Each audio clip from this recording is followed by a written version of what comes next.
Hi hello ನಮಸ್ಕಾರ ವೀಕ್ಷಕರೇ. ನಾನಿವತ್ತು ನಿಮಗೆ ಪನ್ನೀರ್ ವೆಜಿಟೇಬಲ್ ಕುರ್ಮಾ ಹೇಗೆ ಮಾಡೋದು ಅಂತ ಅಂದ್ಬಿಟ್ಟು ತೋರಿಸೋಣ ಅಂದ್ಕೊಂಡು ತೋರಿಸ್ತಿದ್ದೀನಿ. ನಾನು ಟ್ರೈ ಮಾಡಿದ್ದೀನಿ, ತುಂಬ ಚೆನ್ನಾಗಾಗಿತ್ತು. ಅದಕ್ಕೋಸ್ಕರ ನೀವು ಒಂದ್ಸಲಿ ಟ್ರೈ ಮಾಡಲಿ ಅಂತ ನಾನು ಈ ವ್ಲಾಗ್ನ ಅಪ್ಲೋಡ್ ಮಾಡ್ತಿದ್ದೀನಿ.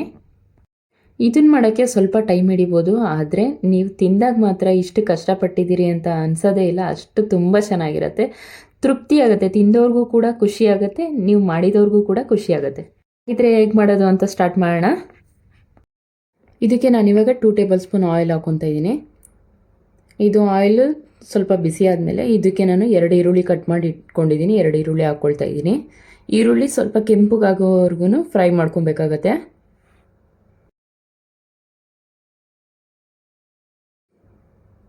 ನೆಕ್ಸ್ಟ್ ನಾನು ಇದಕ್ಕೆ ಶುಂಠಿ ತೊಗೊಂಡಿದ್ದೀನಿ 1 ಇಂಚಷ್ಟು.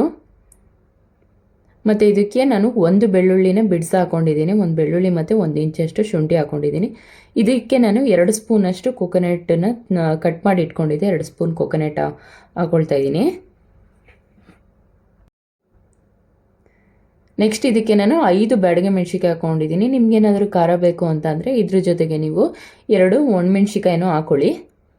ಇದ್ರ ಜೊತೆಗೆ ನಾನು ಗೋಡಂಬಿನ ನಾನು 5 ಹಾಕ್ಕೊಳ್ತಾ ಇದ್ದೀನಿ. ಸ್ವಲ್ಪ ಗ್ರೇವಿ ಗಟ್ಟಿ ಬರುತ್ತೆ, ಟೇಸ್ಟ್ ಇರುತ್ತೆ. ಕಾಯಿ ಜಾಸ್ತಿ ಹಾಕ್ಬಿಟ್ರೆ ನಿಮಗೆ ಅದು ಮಸಾಲೆ ಥರ ಬಂದುಬಿಡತ್ತೆ. ಅದಕ್ಕೇ ಗೋಡಂಬಿನ ಯೂಸ್ ಮಾಡ್ತಿದ್ದೀನಿ ನಾನು. ನೆಕ್ಸ್ಟ್ ಇದೆಲ್ಲ ಫ್ರೈ ಆದಮೇಲೆ ಸ್ವಲ್ಪ ತಣ್ಣಗಾಗಿಬಿಟ್ಟು ಅದನ್ನು ನೆಕ್ಸ್ಟು ಮಿಕ್ಸಿ ಜಾರ್ಗೆ ಹಾಕ್ಕೊಂಡು ಮಿಕ್ಸಿ ಮಾಡ್ಕೋಬೇಕಾಗತ್ತೆ. ಫುಲ್ಲು ನುಣ್ಣಗೆ ನೈಸಿಗೆ ರುಬ್ಕೊಳ್ಳಿ ಅದನ್ನು. ನೆಕ್ಸ್ಟು ನಾನು ಇದಕ್ಕೆ 2 ಟೇಬಲ್ ಸ್ಪೂನ್ ಆಯಿಲ್ ಹಾಕ್ಕೋತಾ ಇದ್ದೀನಿ ಅದೇ ಕಡಾಯಿಗೆ. 2 ಟೇಬಲ್ ಸ್ಪೂನ್ ಆಯಿಲ್ ಹಾಕೊಂಡಾದ್ಮೇಲೆ ಇದಕ್ಕೆ ನಾವು ಸ್ವಲ್ಪ ಅರ್ಧ ಸ್ಪೂನಷ್ಟು ಅರಿಶಿನ ಹಾಕ್ಕೊಂಡು ಅರ್ಧ ಸ್ಪೂನಷ್ಟು ಚಿಲ್ಲಿ ಪೌಡರ್ ಹಾಕೋಬೇಕಾಗತ್ತೆ.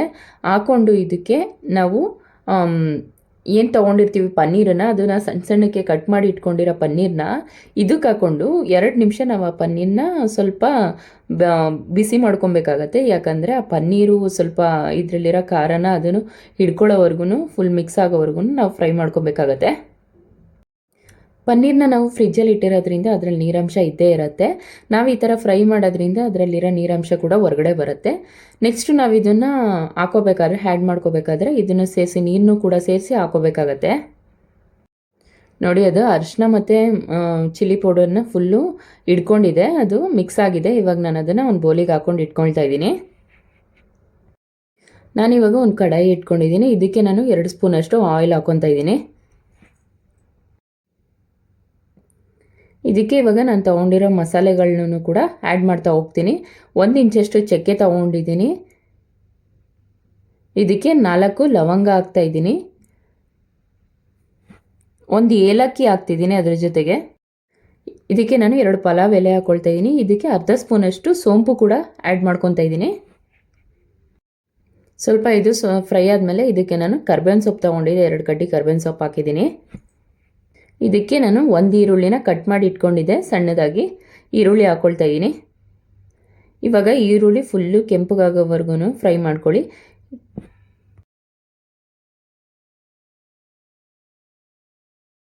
ಇದಕ್ಕೆ ನಾನು ನೈಟು ನೆನೆಸಿಟ್ಟಿದ್ದು ಬಟಾಣಿನ ಹಾಕ್ಕೊಳ್ತಾ ಇದ್ದೀನಿ. ನೀವು ಬೇಕಾದರೆ ಹಸಿ ಬಟಾಣಿನೂ ಕೂಡ ತಂದು ಬಿಡಿಸಿಟ್ಕೊಂಡು ಹಾಕ್ಬೋದು.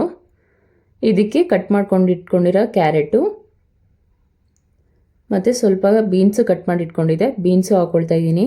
ನೀವು ಇದಕ್ಕೆ ನಿಮ್ಮ ಹತ್ರ ಯಾವ ವೆಜಿಟೇಬಲ್ಸ್ ಇರುತ್ತೆ ಅದು ಎಲ್ಲ ವೆಜಿಟೇಬಲ್ಸು ಹಾಕ್ಕೊಂಡು ನೀವು ಯೂಸ್ ಮಾಡ್ಕೊಬೋದು, ರೆಡಿ ಮಾಡ್ಬೋದು ಈ ವೆಜಿಟೇಬಲ್ ಕುರ್ಮಾನ. ನೀವು ಇಷ್ಟೇ ನಾನು ಹಾಕ್ತಾ ಇರೋ ವೆಜಿಟೇಬಲ್ನೇ ನೀವು ಹಾಕಬೇಕು ಅಂತೇನಿಲ್ಲ.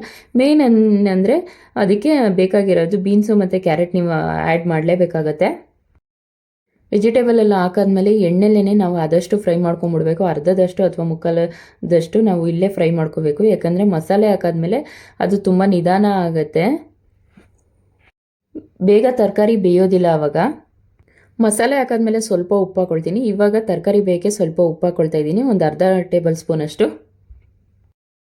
ಇದನ್ನೆಲ್ಲ ಮಿಕ್ಸ್ ಮಾಡಿಕೊಂಡು ಒಂದು ಪ್ಲೇಟ್ ಮುಚ್ಚಿ ನೀವು ಸ್ವಲ್ಪ ಹೊತ್ತು ಬೇಯಿಸ್ಕೊಳ್ಳಿ. ಒಂದು 10 ನಿಮಿಷನಾದರೂ ಬೇಯಿಸ್ಕೊಳ್ಳಿ. ತರಕಾರಿ ಅರ್ಧದಷ್ಟು ಬೆಂದೋಗಲಿ ಇಲ್ಲೇನೆ ಎಣ್ಣೆಯಲ್ಲಿ.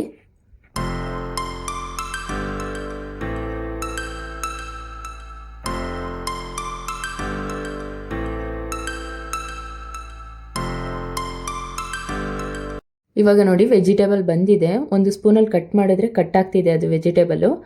ಇದಕ್ಕೆ ನಾನು ಆ್ಯಡ್ ಮಾಡ್ಕೊತಾ ಇದ್ದೀನಿ. 2 ಟೊಮೊಟೊನ ನಾನು ರುಬ್ಬಿಟ್ಕೊಂಡಿದ್ದೆ, ಅದನ್ನು ನಾನು ಇವಾಗ ಇದ್ರ ಜೊತೆಗೆ ಆ್ಯಡ್ ಮಾಡ್ಕೊಳ್ತಾ ಇದ್ದೀನಿ.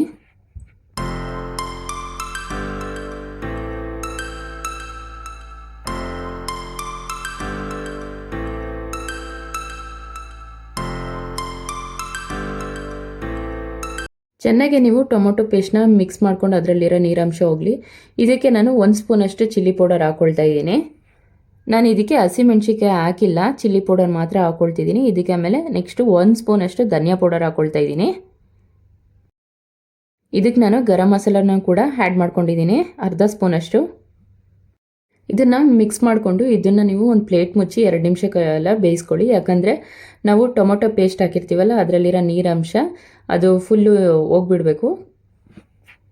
ನಾನು ಇದನ್ನು ನೀರಲ್ಲಿ ವಾಶ್ ಮಾಡಿ ಬಿಸಿನೀರಲ್ಲಿ ನೆನೆಸಿಟ್ಟಿರೋದು ನಾನಿವಾಗ ಬ್ರೊಕಾಲಿನ ಹಾಕ್ಕೊಳ್ತಾ ಇದ್ದೀನಿ. ಫಸ್ಟೇ ನಾನು ತರಕಾರಿ ಜೊತೆ ಇದನ್ನು ಹಾಕ್ಕೊಂಡಿದ್ದಿದ್ರೆ ಇದು ಫುಲ್ಲು ಬೇಗ ಬೆಂದೋಗುತ್ತೆ, ಅದಕ್ಕೋಸ್ಕರ ಇವಾಗ ಹಾಕ್ಕೊಳ್ತಿದ್ದೀನಿ. ನೀವು ಕೂಡ ಇದ್ರ ಜೊತೆಗೆ ಹೂಕೋಸು ಬೇಕಾದರೆ ಆ್ಯಡ್ ಮಾಡ್ಕೊಬೋದು, ನೀವು ಬ್ರೊಕಾಲಿ ತಿನ್ನಲ್ಲ ಅನ್ನೋರು. ಇಲ್ಲ ಅಂದರೆ ನೀವು ಇದನ್ನು ಸ್ಕಿಪ್ ಮಾಡ್ಕೋಬೋದು. ಮಿಕ್ಸ್ ಮಾಡಿಕೊಂಡು 1 ನಿಮಿಷ ಬೇಯಿಸ್ಕೊಂಡ್ರೆ ಸಾಕು, ಬೆಂದೋಗುತ್ತೆ ಬೇಗ ಇದು, ಏಕೆಂದರೆ ಬಿಸಿನೀರಲ್ಲಿ ಬೇರೆ ನೆನೆಸಿರ್ತೀವಿ. 1 ನಿಮಿಷ ನೀವು ಇದನ್ನು ಬೇಯಿಸ್ಕೊಂಡಾದ್ಮೇಲೆ ಇದಕ್ಕೆ ನಾವು ಇವಾಗ ರುಬ್ಬಿರೋ ಮಸಾಲೆನ ಆ್ಯಡ್ ಮಾಡ್ಕೊಳ್ಳೋಣ. ಫಸ್ಟೇ ನಾನು ಯಾವ್ದು ಮಸಾಲೆನ ರುಬ್ಬಿಟ್ಕೊಂಡಿದ್ದೆ ಆ ಮಸಾಲೆನ ನಾನು ಇವಾಗ ಆ್ಯಡ್ ಮಾಡ್ಕೊಳ್ತಾ ಇದ್ದೀನಿ.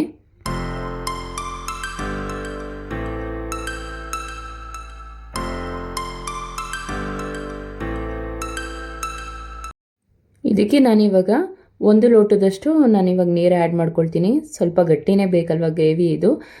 ನೀವೇನಾದರೂ ಜಾಸ್ತಿ ನೀರು ಆ್ಯಡ್ ಮಾಡ್ಕೊಳಕ್ಕೆ ಹೋದರೆ ತುಂಬಾ ತೆಳು ಆಗಿಬಿಡತ್ತೆ. ಸ್ವಲ್ಪ ನೋಡ್ಕೊಂಡು ಅವಾಗವಾಗ ಹಾಕ್ಕೊಳ್ಳಿ, ಬೇಕಾದರೆ ಗೊತ್ತಾಗಲ್ಲ ಅಂದರೆ ಬಿಸಿನೀರು ಕಾಯಿಸಿಟ್ಕೊಂಡು ಅವಾಗವಾಗ ಹಾಕ್ಕೊಳ್ಳಿ.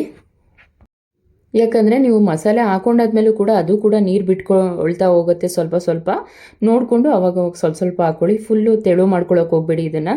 ಪೂರಿಗೆ ಮತ್ತು ಇದು ಚಪಾತಿಗಾಗಲಿ ರೊಟ್ಟಿಗಾಗಲಿ ತುಂಬಾ ಚೆನ್ನಾಗಿರುತ್ತೆ. ಪೂರಿಗಂತೂ ಒಳ್ಳೆ ಕಾಂಬಿನೇಷನ್ ಇದು.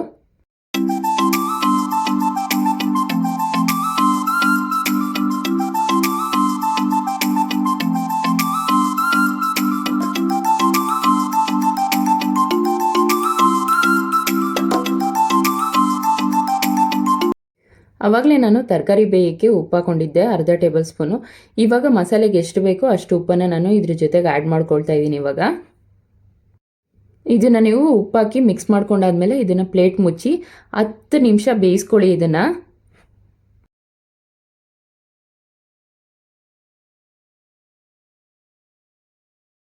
ನೋಡಿ, ನಾವು ನೀರು ಕೂಡ ಸ್ವಲ್ಪನೇ ಹಾಕ್ಕೊಂಡಿದ್ದೀವಿ ಮತ್ತು ಗೋಡಂಬಿ ಕೂಡ ಹಾಕಿದ್ದೀವಿ. ಅದು ಟೇಸ್ಟಿಗೆ ತಕ್ಕಂತೆ ಗಟ್ಟಿ ಆಗ್ತಾ ಹೋಗುತ್ತೆ. ನೋಡಿ, ರುಚಿನೂ ಹೆಚ್ಚಾಗುತ್ತೆ. ಗಟ್ಟಿ ಇದ್ದಷ್ಟು ಕೂಡ, ತೆಳು ಆದರೆ ಟೇಸ್ಟ್ ಇರಲ್ಲ. ನೋಡ್ಕೊಂಡು ನೀರು ಆ್ಯಡ್ ಮಾಡ್ಕೊಳ್ಳಿ.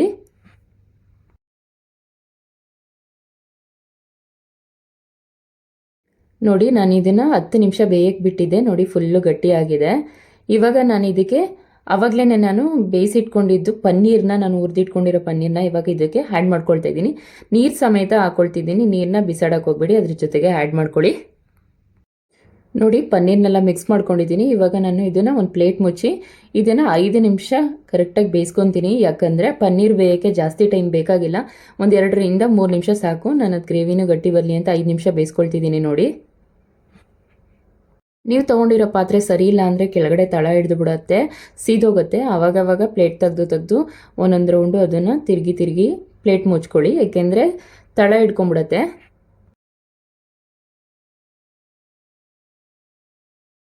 ನೋಡಿ ವೀಕ್ಷಕರೇ, ಅಂತೂ ಇಂತೂ ವೆಜಿಟೇಬಲ್ ಪನ್ನೀರ್ ಕುರ್ಮಾ ರೆಡಿಯಾಗಿದೆ.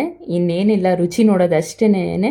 ನಾನು ಇದನ್ನು ರುಚಿ ನೋಡಿದ್ದೀನಿ, ತುಂಬಾ ಚೆನ್ನಾಗಿತ್ತು. ಅದಕ್ಕೋಸ್ಕರ ನಾನು ನಿಮಗೆ ಮಾಡಿ ತೋರಿಸಲೇಬೇಕು ಅಂತ ಈ ವಿಡಿಯೋನ ಹಾಕಿದ್ದೀನಿ. ಪ್ಲೀಸ್ ಯಾರ್ಯಾರು ಇನ್ನೂ ನನ್ನ ಚಾನಲ್ ಸಬ್ಸ್ಕ್ರೈಬ್ ಆಗಿಲ್ಲ, ಸಬ್ಸ್ಕ್ರೈಬ್ ಮಾಡ್ಕೊಳ್ಳಿ. ಯಾರ್ಯಾರು ಇದುವರೆಗೂ ಸಬ್ಸ್ಕ್ರೈಬ್ ಆಗಿದ್ದೀರಾ ನನ್ನ ಚಾನಲನ್ನು, ಅವರೆಲ್ರಿಗೂ ನನ್ನ ಕಡೆಯಿಂದ ಧನ್ಯವಾದ ಹೇಳ್ತಿದ್ದೀನಿ. ಪ್ಲೀಸ್ ಹೀಗೆ ಸಪೋರ್ಟ್ ಮಾಡ್ತಾನೇ ಇರಿ. Thank you for watching.